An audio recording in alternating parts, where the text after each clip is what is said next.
Hello दोस्तों, स्वागत है आपके अपने YouTube channel BK physics master में। फिर से आज हूँ क्लास 12 पेज की एक बहुत ही महत्वपूर्ण डेरिवेशन लेकर। और यह डेरिवेशन बोर्ड परीक्षा में बार बार पूछी जा रही है। हम बात कर रहे हैं पतले लेंस के लिए अपवर्तन का सूत्र या लेंस मेकर का सूत्र। और यह पूरी की पूरी बोर्ड परीक्षा में आपको 5 अंक दिलाने वाली है। इस साल भी आपके पेपर में ये डेरिवेशन आएगा, गारंटी लेता हूँ कि इस साल आएगी। और हम सिखाने की भी गारंटी लेते हैं, इसको बेहतर तरीके से सिखाने वाले हैं आज, जिससे कि आप कभी भी नहीं भूलोगे और जैसे ही बोर्ड परीक्षा में आएगी आप फटाफट कर दोगे। तो वीडियो को अंत तक देखना होगा, अंत तक देखोगे तभी बहुत अच्छे से सीखोगे। वीडियो पसंद आए तो लाइक करना है, ज़्यादा से ज़्यादा हो सके शेयर करना है, नए हो तो सब्सक्राइब जरूर कीजिएगा। तो आइए स्टार्ट करते हैं, समझते हैं। तो सबसे पहले आपको जो कुछ भाषा लिखनी होगी उसको हम लिख लेते हैं। तो क्या लिखते हैं कि माना एक पतला उत्तल लेंस एल, क्या होगा कि माना एक पतला उत्तल लेंस एल जो वायु में रखा हुआ है, जिसका वायु के सापेक्ष अपवर्तनांक n2 है तथा मोटाई क्या है इसकी t है, तथा इसके दोनों ओर माध्यम समान है जिनकी अपवर्तनांक क्या है n1 है। इतना बात आपको लिखना है कि माना एक l लंबाई का एक पतला उत्तल लेंस क्या है, उत्तल लेंस L वायु में रखा हुआ है, जिसका वायु के सापेक्ष अपवर्तनांक n2 है। इसके दोनों ओर माध्यम समान है, कितने n1 है, और लेंस की मोटाई क्या है t है। अब इसका प्रकाश से केंद्र क्या होता है C। प्रकाश से केंद्र क्या है C, यानी जहां से कोई भी प्रकाश किरण गुजरे तो बिना विचलित हुए सीधे निकल जाए, वो प्रकाश से केंद्र होता है। ये और इसकी मुकक्ष यहाँ पर क्या बनते हैं, इसको वक्रता केंद्र से निकलने वाली एक सीधी रेखा क्या होगी, मुकक्ष, यानी जो किसकी मुक्ता केंद्र और फोकस को मिलाने वाली एक सीधी रेखा होगी। ठीक है, यहाँ पर भी आगे मुकक्ष कहलाएगी। तो लेंस के दो पृष्ठ P1 और P2 है, इनकी वक्र त्रिज्या R1 और R2। इतना आपको लिखना है, लिख लोगे कि नहीं, कह लोगे माना एक पतला उत्तल लेंस L है जो वायु में रखा हुआ है, इसका वायु के सापेक्ष अपवर्तनांक n2 है, इसकी मोटाई t है, इसके दोनों ओर माध्यम समान है यानी कि अपवर्तनांक n1 है। लेंस का प्रकाशिक केंद्र C है तथा इसके दो पृष्ठ P1 और P2 है। अब पृष्ठ P1 से क्या होगा, पृष्ठ P1 से U दूरी पर, प्रथम पृष्ठ से U दूरी पर एक वस्तु, मुकक्ष पर एक वस्तु O रखी है, जिससे चलने वाली प्रकाश किरण लेंस से अपवर्तन के पश्चात क्या होगी, अपवर्तन के पश्चात कहाँ पर एक बिंदु I1 पर मिलती है, जो वस्तु O का क्या है, प्रतिबिंब है, जिसकी प्रथम पृष्ठ से पहले पृष्ठ पर वस्तु रहती है, तो पहले पृष्ठ से ही प्रतिबिंब की दूरी नापी जाएगी। तो प्रथम पृष्ठ से उसकी दूरी क्या होगी, V1 है। जब प्रतिबिंब I1 बन रहा है तो प्रतिबिंब की दूरी क्या होगी, V1 हो जाएगी। इतना आप लिख सकते हो। फिर अगर हम बात करें कि द्वितीय पृष्ठ के लिए, तो द्वितीय पृष्ठ के लिए यह वस्तु यानी I1 आभासी वस्तु का कार्य करती है, यानी प्रतिबिंब आभासी वस्तु का कार्य करता है, जिसका प्रतिबिंब उसी के सामने कहाँ पर बनता है, I पर बनता है। कहाँ पर बनता है, I पर, जिसकी पृष्ठ P2 से दूरी कितनी हो जाएगी, V है। और जो आभासी वस्तु है I1 उस पृष्ठ P2 यानी T मोटाई को उसमें से घटा देंगे, यानी हट जाएगी, क्योंकि पृष्ठ P2 से ले रहे हैं तो ये इतनी मोटाई क्या हो, घट जाएगी। तो V1 माइनस टी ले लेते, V1 माइनस टी हो जाए। बस इतनी सी तो बात है, समझ में आई कि नहीं, क्या लिख लिया, एक बार रिपीट कर लेते हैं फिर उसको आगे सिद्ध करते हैं। जैसे आपको लिखते चलना है कि माना एक पतला उत्तल लेंस L है जो वायु में रखा हुआ है, जिसका वायु के सापेक्ष अपवर्तनांक n2 है तथा इसकी मोटाई t है, इसके दोनों ओर माध्यम समान है, n1 n2 माध्यम समान है, जिसका प्रकाशिक केंद्र क्या है, C है, और इसके पृष्ठ P1 और P2 है, जिसकी वक्र त्रिज्या R1 और R2 है। पृष्ठ P1 से यानी पहले प्रथम पृष्ठ से U दूरी पर एक वस्तु O रखिए, चलने वाली प्रकाश किरण लेंस से अपवर्तन के पश्चात कहाँ पर एक बिंदु I1 पर मिलती है, जो वस्तु O का क्या है, प्रतिबिंब है, जिसकी दूरी प्रथम पृष्ठ से क्या है, V1 है। और I1 द्वितीय पृष्ठ के लिए आभासी वस्तु का कार्य करती है, जिसका प्रतिबिंब उसी के सामने I पर बनता है, जिसकी दूरी V है। तब आभासी वस्तु की दूरी V1 माइनस T है। तब प्रथम पृष्ठ पर, तब देखेंगे हम, तब प्रथम पृष्ठ के लिए गोलीय पृष्ठ के अपवर्तन के सूत्र से, गोलीय पृष्ठ के अपवर्तन अपवर्तन के सूत्र से क्या होगी, पूरी पृष्ठ के अपवर्तन के सूत्र से। तो पूरी पृष्ठ का अपवर्तन का सूत्र क्या होता है, n2 बटे v माइनस n1 बटे u बराबर n2 माइनस n1 बटे r होता है।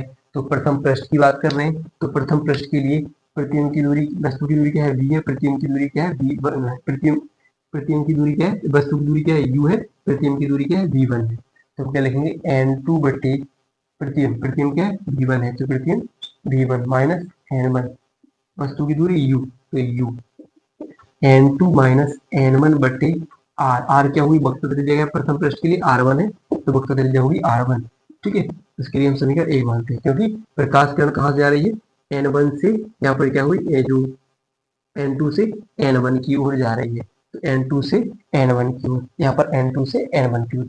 अब क्या होगा, यहाँ पर देख रहे हैं, अब क्या लिखेंगे, द्वितीय पृष्ठ के लिए क्या लिखिए, द्वितीय पृष्ठ के लिए ध्यान से समझना है। ठीक है, द्वितीय पृष्ठ के लिए अब देखिए, प्रकाश किरण कहाँ से, n1 से कहाँ पर, n2 की ओर नीचे की आ रही हुई, तो जहां पर हम n1 लिखा होगा वहां पर n2 लिखेंगे, या n2 लिखा होगा वहां पर n1 लिखेंगे, क्योंकि यहाँ से यहाँ की जा रही है।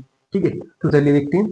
तो द्वितीय पृष्ठ के अपवर्तन का क्या होगा, तो n2 की जगह हम क्या लिखेंगे, n1, तो n1 बटे n1 बटे क्या होता है, v यानी प्रतिबिंब की दूरी, प्रतिबिंब की दूरी क्या है इसके लिए, v है, तो प्रतिबिंब की दूरी v माइनस, अब क्या होगा, n1 है, तो n1 की जगह क्या लिखेंगे, यहाँ पर n2 लिखेंगे।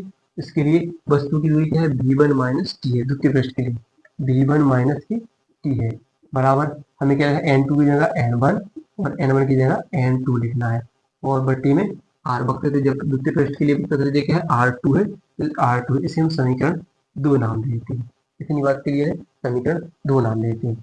अब क्या करते हैं, दोनों समीकरण, अब देखिए एक चीज लिखिए, ये मान लो यदि लेंस लेंस बहुत पतला है, बहुत पतला है, तब क्या होगा,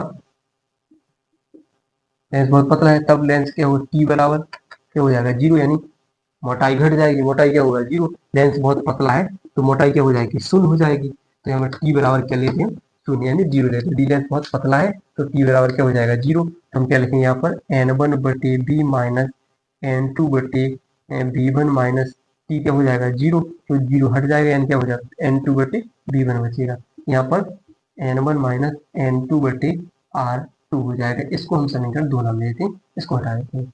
अब हम क्या लिखते हैं, समीकरण 1 और 2 का योग करने पर, इसको हम थोड़ा साफ कर दें, इसकी जरूरत नहीं है, क्या करेंगे, हटा देते हैं। क्या करते हैं, समीकरण 1 व 2 को जोड़ने पर, तो क्या करेंगे, 1 और 2 को जोड़ते हैं, तो इस साइड वाला इस साइड के साथ जुड़ जाएगा, इस साइड वाला इस साइड, तो हम क्या करेंगे, n2 बटे v1 माइनस n1 बटे u प्लस क्या हो जाएगा, n1 n1 n1 बटे v माइनस n2 बटे v1 बराबर क्या हो जाएगा, n2 माइनस n1 बटे r1 plus n1 minus n2 बटे r2 हो जाएगी, इस प्रकार हो जाएगी।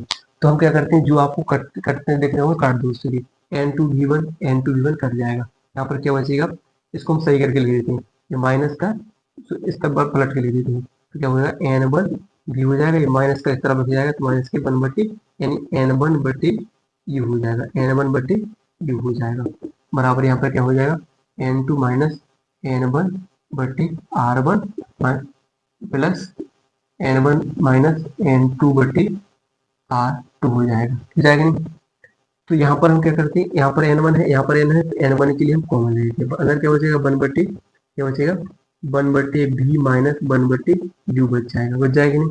अब देखिए थोड़ा यहाँ पर ही करते हैं, यहाँ पर जो n2 माइनस n1 है बटे r1 है, तो अगर हम क्या करें, इस n2 को हम इसके जैसा बना लें, यानी n2 माइनस n1 बनाए थे, तो हमें कॉमन लेने के लिए जैसे बन जाएगी, तो n2 को हम इस तरफ करेंगे, n2 यहाँ पर है तो माइनस का आ जाएगा, ये उस तरफ चला जाएगा, प्लस का है तो माइनस प्लस क्या हो जाएगा, माइनस हो जाएगा, n2 माइनस n1 हो जाएगा, n2 माइनस n1 बटे क्या हो जाएगा, r1, पलट देते हैं, क्योंकि माइनस का गुणा होगा तो ये भी माइनस हो जाएगा अंदर, ये फिर है कि नहीं है, फिर से क्या समझ लो, माइनस n2 माइनस का है, माइनस माइनस गुणा हो गया प्लस का, तो n1 यहाँ पर प्लस का है, यहाँ पर मान लो प्लस ही का है। ठीक है, तो क्या होगा एन वन वन बटे बी माइनस वन बटे यू बराबर एन टू कॉमन ले लेते हैं, N two minus N one common ले लेते हैं। ठीक है, अंदर क्या बचेगा वन बटे आर वन माइनस वन बटे आर टू। अब एन वन को इन दोनों के नीचे पहुंचा देते हैं, तो यहाँ पर क्या बचेगा वन बटे बी माइनस वन बटे यू बराबर एन टू के बटे में भी एन वन होगा। ठीक है, एन टू के बटे में भी एन वन और एन वन के बटे में भी एन वन। यहाँ पर वन बटे आर वन माइनस वन बटे आर टू हो जाएंगे, एन वन से एन वन कट जाएंगे, क्योंकि एन टू क्या पढ़ा हमने, एन टू बटे एन वन बराबर क्या होता है एन। ठीक है, स्नेल का नियम पढ़ा होगा, या माध्यम एक के सापेक्ष माध्यम दो का बर्तना कैसे लिखते हैं। तो एन यहाँ पर क्या होगा, एक बार कट जाएगा, एक एन माइनस वन वन बटे आर वन माइनस वन बटे आर टू। यहाँ पर क्या पढ़ा, वन बटे बी माइनस वन बटे यू, यानी हमने लेंस का सूत्र पढ़ा है, वन बटे एफ बराबर वन बटे बी माइनस वन बटे यू। तो वन बटे बी माइनस वन बटे यू बराबर क्या होता है वन बटे एफ, वन बटे एफ। ये निकल कर आ जाएगा आपका फॉर्मूला कि वन बटे एफ बराबर एन माइनस वन वन बटे आर वन माइनस वन बटे आर टू। क्या होगा, पतली लेंस के लिए अपवर्तन का सूत्र या लेंस लेकर का सूत्र निकल कर आ जाता है। वीडियो पसंद आई हो तो वीडियो को लाइक और चैनल को सब्सक्राइब करना ना भूलिए।